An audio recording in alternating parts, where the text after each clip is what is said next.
Over the past few weeks, we've seen smaller nations fighting exceptionally well, like Canada and Australia. And this week is another good week for often overlooked countries from the war. This week, Bulgaria holds the line.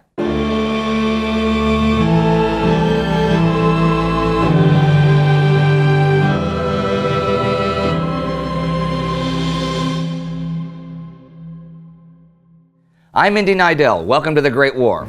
Last week, the Nivelle Offensive under French commander Robert Nivelle began, and it proved to be a complete disaster for the French, who suffered nearly 100,000 casualties in just 5 days. The British finished their own battle to the north, while other British were busy losing the Second Battle of Gaza to the Ottomans on the Palestine front.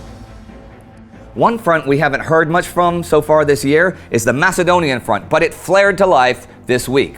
Both the British and the Bulgarians had beefed up their armies in the region over the past couple of months. The British now had over 40,000 men there, and the Bulgarian 9th Plaven Division under Vladimir Vazov had 30,000, behind a formidable system of defense, as we saw in early February. New action began with a days-long British artillery barrage of over 100,000 shells.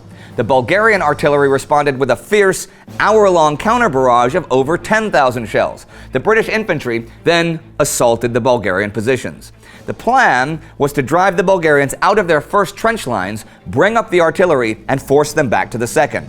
Twice the British reached the Bulgarian trenches, and twice they were beaten back. One place where they made their advance was Jumo Ravine, but here they were fired on by German naval guns being used on land, and the force of the explosions would kill the men by slamming them against the rock walls of the ravine. But by dawn on the 25th, some British units had succeeded in taking the first Bulgarian trench lines and held them against 4 counterattacks. Thing is, a French attack near Monastir was supposed to take place at the same time to tie down the enemy, but bad weather postponed it. And on the evening of the 26th, at Jumo Ridge, when the attack was resumed, a British brigade went forward too soon, and over 5,000 of the men were killed or wounded by their own artillery. By the 27th, the British had been forced to withdraw to their original positions, and the battle was suspended. The British were also attacking on the Western Front as well this week. They were still expected to keep up pressure on the Germans at Arras, so the French would be able to succeed further south on the Aisne. So, with barely any planning, the Second Battle of the Scarpe began on a 14-kilometer front on April 23rd.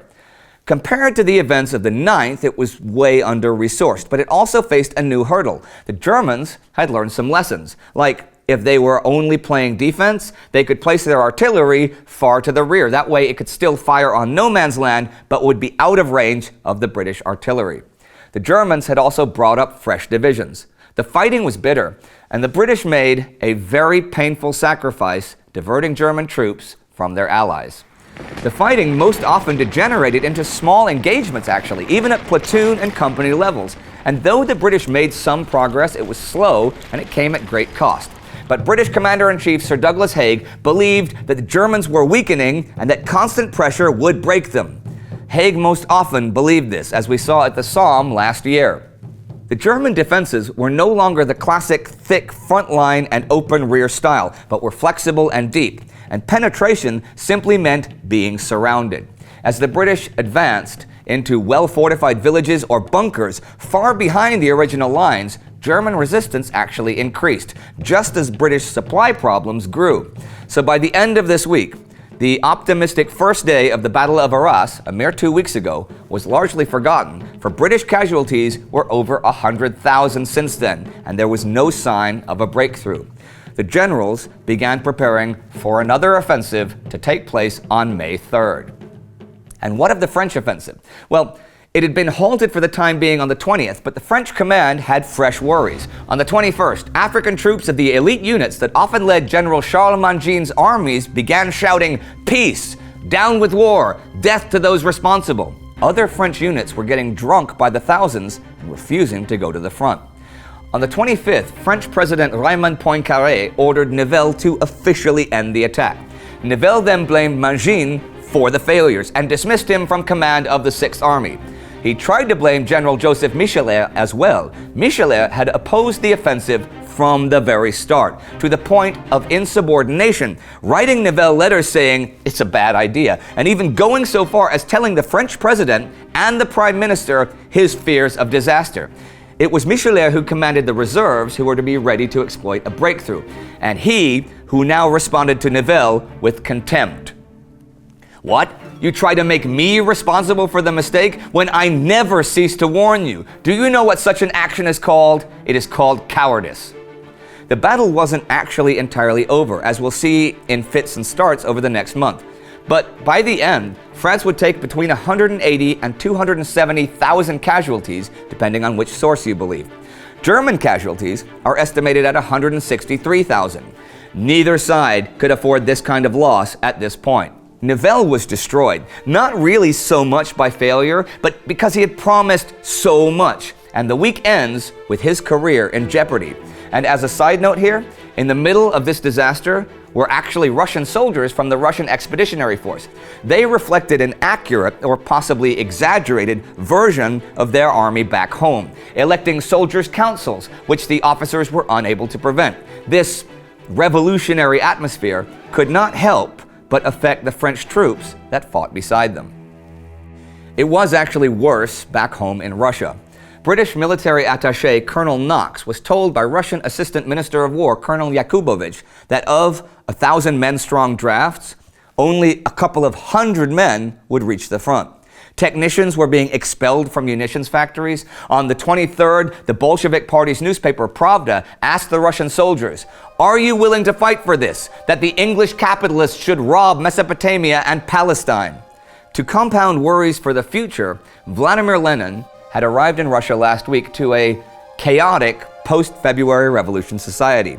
The provisional government, which had been officially recognized by the Allies, although in reality it vied for power with the Petrograd Soviet, was increasingly unable to keep the armies intact or the home front under control, despite big financing from Britain and France. German Quartermaster General Erich Ludendorff, hoping for more popular dissent in Russia, had approved Lenin's journey from exile in Switzerland through Frankfurt, Berlin, Stockholm, and Helsinki to Petrograd. When he arrived, he began organizing his supporters into an anti-war stance that would tap into the public discontent. The Russian army had promised a May 1st attack to support the Nivelle Offensive and had put together a massive force for it. But by now, it was obvious that it was impossible to carry out. Not only because a lot of the troops were uncontrollable, but there wasn't even enough coal to run the necessary trains.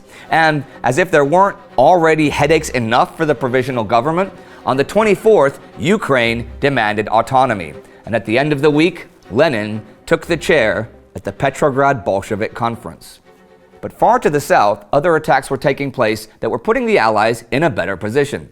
Since taking Baghdad in mid-March, the British had been advancing up the Tigris River in the Samara Offensive. Its objectives included taking the rail yard at Samara to prevent the Ottomans from building up or linking up their troops, and the securing of the dams around Baghdad to prevent the enemy from flooding them out. Final success was achieved this week. The British were victorious in the Battle of Istabulat the 21st and 22nd, and the Ottomans surrendered the rail yard and nearly 1,000 prisoners the 24th. This pretty much ended any Ottoman hopes of regaining a strategic stronghold in the region. But the British paid a lot for the victory. They had lost around 18,000 men in the offensive and a further 38,000 to illness. And that was the week. The rumblings of discontent in France and Russia, and the British losing in the Balkans and winning in the Middle East. Just look at all that happened this week, and you can see that this war is really degenerating into chaos, often bloody chaos. What are they doing? The British and French have just lost hundreds of thousands of men in what can kindly be described as really stupid offensives. So by now, the French troops don't even want to fight. The British were humiliated last week at Gaza, and though they won this week on the Tigris, that whole mission was originally just to secure the oil fields. Now they're deep in hostile territory with crappy supply lines, losing tens of thousands of men to illness for what? In Russia, there are so many agendas being pursued that God alone knows what's going on. In the Balkans, the Allies are doing what? What? Absolutely nothing in this war makes any sense anymore, and nobody at all seems to know what they're doing. If you want to know more about someone not knowing what they're doing, you can click here for our bio special about Konrad von Hotzendorf. Our Patreon supporter of the week is Andrew Fluker. Be like Andrew. Support us on Patreon to make this show better and better. And don't forget to subscribe. See you next time.